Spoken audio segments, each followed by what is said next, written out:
Hello everyone, నేను మీ doctor Pratyush వినల, pulmonologist. మనం part 1లో ఊపిరితిత్తులు బయట ఉండే నీరు అంటే ప్లూరల్ ఎఫ్యూషన్స్ గురించి మనం తెలుసుకున్నాము. ఇప్పుడు ఊపిరితిత్తుల లోపల చేరే నీరు గురించి మనం తెలుసుకున్నాము. దీన్నే పల్మనరీ ఎడిమా అంటాము. దీన్ని మనం 2 భాగాలుగా విభజిస్తాము.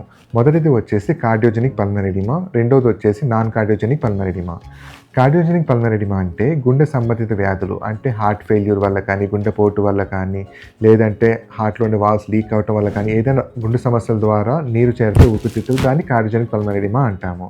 అదే నాన్ కార్డియోజెనిక్ పల్మనరీ ఎడిమా అంటే హార్ట్ కాకుండా ఇతర సంబంధించిన వ్యాధుల ద్వారా వస్తే దాన్ని నాన్ కార్డియోజెనిక్ పల్మనరీ ఎడిమా అంటాము. అంటే ఊపిరితిత్తులు నిమ్ము చేయటం, కిడ్నీ ఫెయిల్యూర్ కానీ, లివర్ ఫెయిల్యూర్ కానీ, ఏదన్నా విషవాయువులు పీల్చినప్పుడు ఊపిరితిత్తులు నీరు చేరుతుంటుంది, దానివల్ల కానీ, ఎప్పుడన్నా మనం నీళ్ళల్లో మునిగినప్పుడు నీళ్ళు లోపలికి చేరినప్పుడు కానీ, ఇలాంటి వాటి వల్ల నీరు చేరితే దాన్ని నాన్ కార్డియోజెనిక్ పల్మనరీ ఎడిమా అంటాము. దీన్ని మనం ఎలా డయాగ్నోస్ చేస్తాము అంటే ఫస్ట్ ఈసీజీ తీస్తాము, 2D ఎకో చేస్తాము.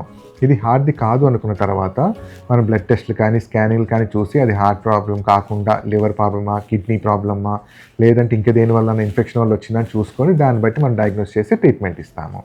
Thank you.